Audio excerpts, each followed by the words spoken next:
empty the chamber on them. And how do you do that? We're 6 seconds, point A to point B, everything you got. Everything you got. Turn that shit up. Let's go. Welcome to the Scoop World Order Moving Week edition. This is a huge week for the Buckeyes, and some of these guys are trying to claim their spots as starters. This is a big week. They got through the first scrimmage on Saturday. We're going to have a full report on that. And they also, they're a little bit sore, a little bit tired. It's kind of the dog days now, and these guys got to push through it and see what they're made of. So we got a huge recruit coming in on Thursday. So we have a jam-packed show for you guys. We appreciate you, as always. And again, we are growing. I say it every episode. I appreciate you guys. I love you guys. Thank you guys for all you guys are doing for us. Please subscribe, leave us a like, leave us some comments. Talk to me. Who's your number one quarterback in the 24 class? Is it Dylan Raiola? Is it Jaden Davis? Dylan Raiola will be here on Thursday. We're going to have a breakdown of him after we talk about the scrimmage. But we appreciate your support so much. Thank you so much. We are growing. Tell your friends, tell your homies, tell your girlfriends, tell everybody, because this thing's it's blowing up right now. It's all because of you guys. So with that, I'm going to bring my good friend Nevadabuck. Nevada, how are you tonight? Doing great. It was a great scrimmage on Saturday, and learned a little bit more about the Buckeyes, and that was we knew we would, and that was pretty exciting.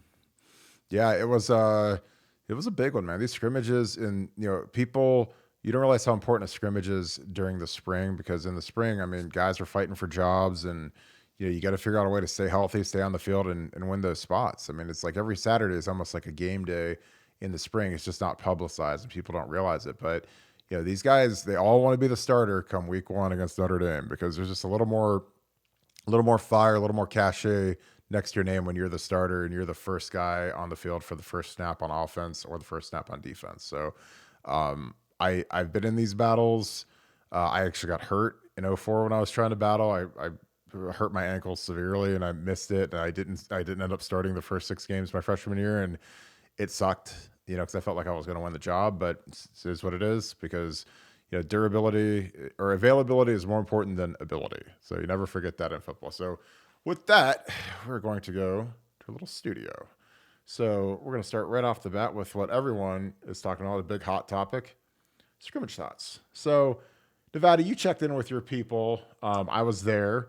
What did you think? What did you hear? And who are some of the guys that maybe moved up the depth chart a little bit? Well, I think, to kind of echo one of your thoughts, like the old saying about you can't make the club in the tub, there were a number of the older guys that were kind of nicked up, that were kind of held out of the scrimmage. And, as a result, you had some of the younger guys really making a move. And this was a really pass-centric scrimmage, a lot of passing, which really set up some good, scenarios for defensive ends in the pass rush, as well as wide receivers and the passing game. And, I'll start on the defensive side. I'd say that, Jack Sawyer and JT Tumaloa both had big days. And, whether was that a result of, Zach Harrison and, Jean-Jacques Baptiste being out, maybe part of that. But, Jack Sawyer had another one of his spring-like performances where he had sacks on 3 consecutive plays, really was all over the field, really kind of embracing the Knowles scheme. Knowles is clearly making a difference on the defensive side. We're going to get into that more this week in terms of breaking down why that is. And I found it really fascinating as I talk to people. Some of the things that he's doing that I think people will really be excited to hear, but we won't talk about that tonight. But no, Sawyer had a big game. JT Tumaloa had a big game. I think Jordan Hancock is very good.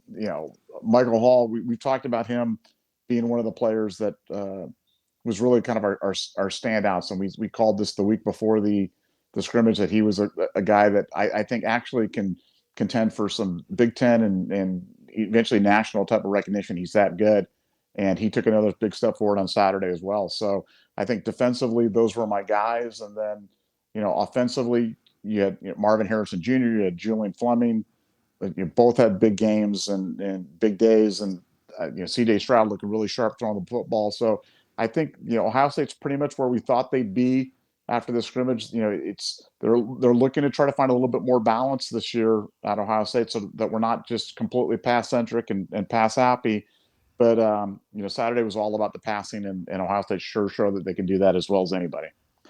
Yeah, and I think that's probably the most important part to spring, is that a lot of these things, we got to get our pass defense fixed. It's a lot easier to, in my opinion, stop the run and run the ball than it is to pass protect and defend the pass. So, Trey Henderson doesn't get a lot of work right now. Some of these running backs are, they're more pass catchers and backs of protection. But, in the spring during these situations, you got to see who can rush the passer and who can pass protect. That's why some of these scrimmages are really, really, they're focused on throwing it. And plus, generally there's fewer injuries, less guys getting rolled up in a pile like there is if you just run it in the A gap. So, I think it's a slightly safer way to practice, but they just got to get the throwing game in sync because that's really our bread and butter since Rondé's been the head coach. So with that and the passing game and a position that generally doesn't get featured at all in the passing game, one of my absolute favorite players on the team, a guy who is a ruthless leader, a very tough guy, a guy that I think will be named a captain for this 2022 season. Cade Stover is a guy that the coaches love, but he's kind of a man without a country. He's a guy that, I don't know if he has the necessary speed to play linebacker, and I'm not sure, if they want to keep him at tight end, but it looks like he's back at tight end. And Nevada, do you think that is going to be for good? Are they going to keep yo-yoing him back and forth? I hope that he stays and is the starting tight end, but what are your thoughts on that? Well, first of all, we were the first ones to break that they were moving him back to tight end. A lot of places were talking about him as a linebacker. And if you go back to the old podcast, I have always thought that he'd be at tight end, even when they were publicly saying that he was going to linebacker, he was going to be in the linebacker room, he's on the defense, and they were talking him up as the alpha dog of the defense. I always saw him as a tight end, and it's as simple as this: the tight end position we're just perilously thin at tight end right now, and Stover is a first-rate blocker, which really, in the Ohio State scheme, that's what you really need out of that. You need some guy that's a willing blocker, and he's got great hands, terrific speed for a tight end, and they just don't have numbers there. So I think that they were actually in a position where if they didn't have him play tight end, they've got a number of guys that can play linebacker, but they really don't have any bodies at tight end. So I No. think it's a move back to tight end, and I think it's a permanent one. And now, look, as soon as I say that, they'll probably move him to linebacker on Wednesday or something like that. But I think he's a tight end, and that's where I've always seen him. I think it's his best position. Yeah, I think if you rank the skill and depth at both positions, tight end is probably a D and linebacker is probably a B, if I had to guess. Because linebacker, Cody Simon was beat up to death last year. Steel Chambers converted from running back. Those guys are both healthy, athletic, fast. Tommy Eichenberg had a great Rose Bowl.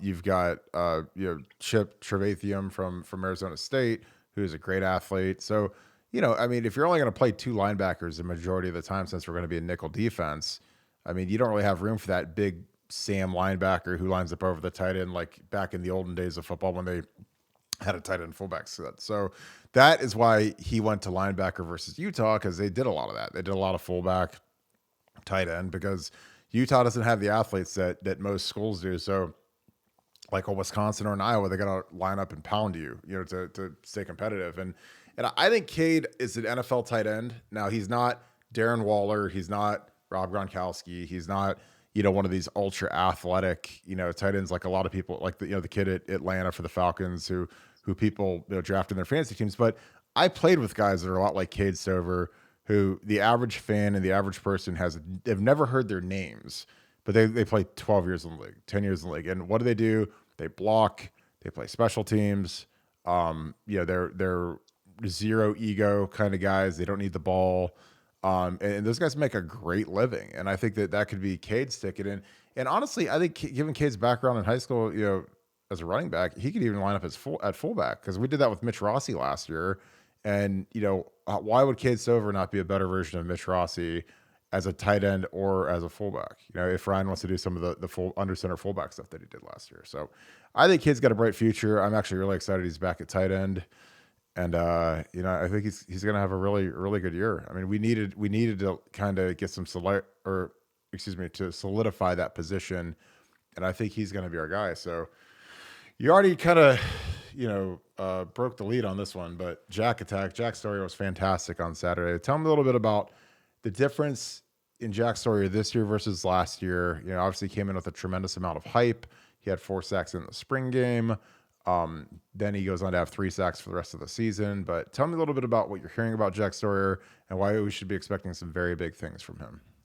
Well, I think Jack, the biggest thing that Jack identified and what the coaching staff identified with Jack in the offseason is that he was just a little light. He was a little light last year to handle the rigors of the position, and he would just get bounced around a little bit too much back there. And, he's, really committed himself. He's always been kind of a weight room kid, but he's really committed himself to some strength and conditioning this year that's resulted in him in adding some serious bulk so that, he's noticeably bigger, he's noticeably thicker without a loss of speed. And as a result, he's a more physical presence at the point of attack. And in this Knowles defense, it's they're pinning their ears back a little bit more. It's a little bit more see ball, get ball, and I think Jack is really in a position to thrive in a defense like this. And it was on display on Saturday. Like I said, he had sacks on 3 consecutive plays, and it was really kind of a virtuoso performance. It was reminiscent of last year's spring game where he was all over the field. And last year, Jack was a little bit of a disappointment to me because I thought that he would come in and have All-American type of ability right off the bat. I thought he'd be another Bosa, another Chase Young, and he wasn't. But he's coming in this year, and I think with a renewed focus, with a new body and a new defense, then I think he's gonna do big things. Yeah, and he's the kid that some people remember, some don't, that he opted out of his senior year because there was a thought for a time that we were going to have spring football, and we were going to be playing football in like January, and Jack was going to be in the rotation in January. As insane as that sounds, that was like something we were actually really talking about last year. And I like for me, I just think that he's got the attitude, he's got the toughness. He needed a little bit more weight. He's up to about 260 now. And him and JT Tuimoloau, JT is a kid that's really going to benefit from not playing basketball, not train, no travel sports, and just being in the weight room, because he looked fantastic as well. And it's like you have these two kids that are 19, 20 years old, and they're both physically much more mature than they were a year ago. I'm sure that they're more confident than they were a year ago. And something that I think it's helpful for them and any of these kids like Caden Curry that came in early is they're all learning a brand new defense together. So, you can learn it as fast as you want to learn it. And if you put in the work like these guys do, they're going to be in really good shape. So, those guys are the first two guys in lines in the drills, and, they're special players. So, hopefully, the potential will meet production this year. And I'm so excited to see these guys. So, our last topic. Well, let's go back on that one just a second. On JT Tuimoloau, yep. I want to point out to people that JT came in last year in August or whatever it was. I mean, it was virtually unprecedented what he did in terms of in today's football to kind of commit as late as he did. He hadn't gone through any of the training, hadn't gone through any of the summer conditioning, hadn't gone through any of the spring, and just kind of walked out there and played well. And that's not easy to do. I'm saying that is not easy to do. And like I said, his commitment was one for the books, but it really is just a tribute to how good he was just just naturally athletically that he could do that without a year of Coach Mick under. Now he's got a year of Coach Mick under the belt. And I just think he's going to take a huge step forward this year. And I also think I want to make one other point about the OSU defense. One of the first things that Knowles noticed when he came in was that we didn't practice hard, or he didn't feel like we practiced hard enough. And I think that's something that they're increasing the tempo. They're kind of changing the culture that it's okay to practice hard, and that you don't have to kind of take a step off because you don't want to be looked like a try hard. And I think the OSU defense is going to be a benefactor as a result, because last year, too many times you'd watch it and you'd just be shaking your head like, we just don't play hard enough. We just don't run to the ball enough. We're not gang tackling enough. That Michigan game was embarrassing, to give up 7 yards a carry for the game, 9 yards a carry in the second half. And that wasn't because we had bad players. That was toughness. And I don't think that's going to be an issue this year. And I can't wait to see that OSU defense play. Yeah, I totally agree with you. I actually switched my camera tonight. So with that being said, now we're going to move on. Are you good? You ready to go on to the number one player in the country? Let's do it. Raiola. Dylan Raiola is a kid who's showing up on Thursday. He is out of Chandler, Arizona. Number one rated player in the entire country by on three, and he's consensus around number four total. And he really likes Ryan Day. He likes Corey Dennis. They've made it very clear that they have incredible interest in him, but it's going to be a dogfight because Lincoln Riley and some of these guys are really coming at him hard, and that's the only quarterback they offer in that class for USC. But um, what are your initial thoughts on Dylan Raiola versus maybe Jaden Davis and potentially, I would personally take Dylan over Jaden, but what are your thoughts on that? Well, I think it's going to be interesting. I think with Ohio State, Ohio State's going to have to pick a horse here, and they're kind of talking to both these elite kids, and it's going to be very interesting to see who really is the number one on their result, because I think I can make an argument for either one of them. And with Dylan, coming out of Chandler, Arizona, a little bit more familiar with him, and I followed his career for quite some time, so I'm kind of fond of Dylan, and the entire family, as I know you are, and I think he'd be a great addition to the Buckeyes. But my big thing is just, is Ohio State all in on him? I know the recruiting services are. I know a lot of people are really excited about him. I'm really excited about him, but I really want to see how excited Ohio State is, and how willing they are to kind of make a commitment and really make him the guy. That's we're going to know more about that this weekend for sure. Yeah, and that's going to be that'll be one of the things that's going to be fascinating because he gets in on Thursday night, so he'll spend all day Friday, and then he'll be back out to Arizona. But it's been an absolute whirlwind for him because he's literally he's been at Clemson, he's been at USC. I mean, basically Georgia, all the top programs in the last month or so, and I think that I'm hoping it warms up a little bit, frankly, to be honest, because he's spent a lot of his youth in Hawaii, so I think that would be helpful for us if it wasn't quite as cold as it has been the last few days. But let me get in the film room real quick and check our boy out. So obviously the first few plays are always these huge shot plays, these great, showing off his arm, the cannon, the mechanics. This is him as a sophomore last year, which is amazing because he looks like he's a college, junior, but he's a big kid, man. And he's, his dad was an offensive lineman. His dad is literally one of my two best friends from my time in the NFL, and Dominic Raiola. I played with him for 2 years in Detroit. Just a ferocious competitor, very tough, very, very good. And, he's a guy that I've told him how great Ohio State is. I told him how great Ryan Day is.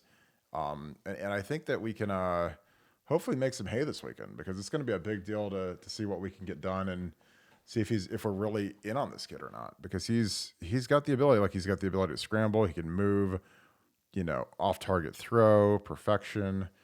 When you look at I always love watching the concepts that the high school runs because it looks just like Ohio State's offense. So it seems like it'd be a pretty seamless fit. A lot of the same formations, a lot of the same plays, reads. So that always is helpful to me. What do you like so far about him through the first few plays in Nevada? Well, like I said, I've seen Dylan throw for a long time now, and I think one of the things that's always stood out to me was how quickly the ball comes out of his hands. You look at it; he doesn't have the big, long wind up. You know what I'm saying? He's got that Yeah. kind of that Aaron Rodgers kind of little cock thing where he just kind of gets out of there really fast, and that's the biggest thing for me. That's the biggest difference between the quarterbacks. I think for a lot of quarterbacks, it's how long does the ball take to get out of their hands? Because I think everybody else, everybody's similar in terms of arm strength and size, and you can look at footwork and pocket presence, but how long does it take you to get the ball from A to Z? And for him, it comes out really quick. It's a short Yeah. motion. It comes out with a lot of velocity, and that's something that I really like about Dylan. Yeah, and he's got fantastic talent. He's a great kid. His dad was a captain for a long time for the Lions. He was the Remington Award winner actually at Nebraska. He was the first Remington Award winner ever. And the statue that they hand out to all of the new award winners, like the Pat Elflines and the Billy Prices, is actually Dominic is actually the model for the statue. Like literally the guy that created the statue, like Dominic stood there and posed and is like pointing like a center does. And this is something that was kind of neat that he's like for the rest of eternity, he is like the mold for the Remington Award. But his dad is a tough hombre. Him and Olin Kreutz are my two favorite guys I played with in the NFL, and I knew them both very well. I still know them very well. I'm actually going to interview Olin probably next week. You know, he does media in Chicago. I did his radio show when they drafted Justin Fields. So, I'm excited to see Dylan. It's always funny when you see your friends and their kids are old enough to play or they're star recruits. Like I saw, at practice on Saturday, I saw Jaden Ballard. I saw his dad, Jamal, and I've known Jamal since we were in 8th grade, literally 7th grade. I mean, we went to Piper Middle School together, and it was like the funniest thing because three guys that played basketball against each other, me, Devin, and Devin Jordan, who's back at Ohio State, and Jamal Ballard, we all were in the same like middle school together. So it's just like one of those weird, funny things where we see each other. I hadn't seen Jamal in probably 20 years, so it was really cool seeing him. But yeah, Dylan, dude's got the stuff, man. I love watching his film. I love watching his delivery. Um, who does he remind you more of, Rodgers or a Mahomes? I mean, he's not quite as tall as Mahomes. He's about 6'2". Who does he remind you of? Yeah, he's definitely. I mean, he's definitely Rodgers. Philip Rivers to me. I mean, Philip Rivers with a little bit more athleticism, but he just gets the ball out so darn quickly. You see it, like I said, the ball just kind of comes right out, boom, right from the hip, right on up, and man makes the throw. I mean, he's not. Mahomes is kind of freaky with those off-platform throws, and I don't think he's necessarily one of those guys, but he's just really solid, really really fundamentally sound, and just gets the ball, it puts in a great position, throws very few interceptions as a result, and really puts up the big numbers.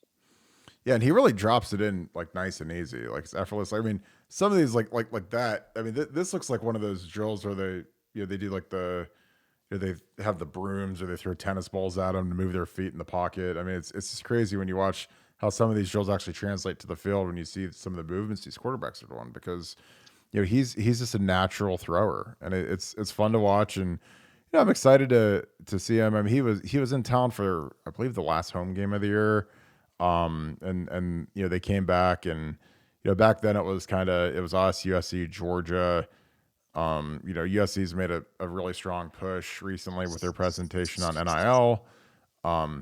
29 living billionaires, which is pretty impressive by USC, and it'll be interesting to see how we counteract some of the new stuff that matters in recruiting. Honestly, it's been wild with the NIL stuff because a lot of these kids are like, what do I get if I come here?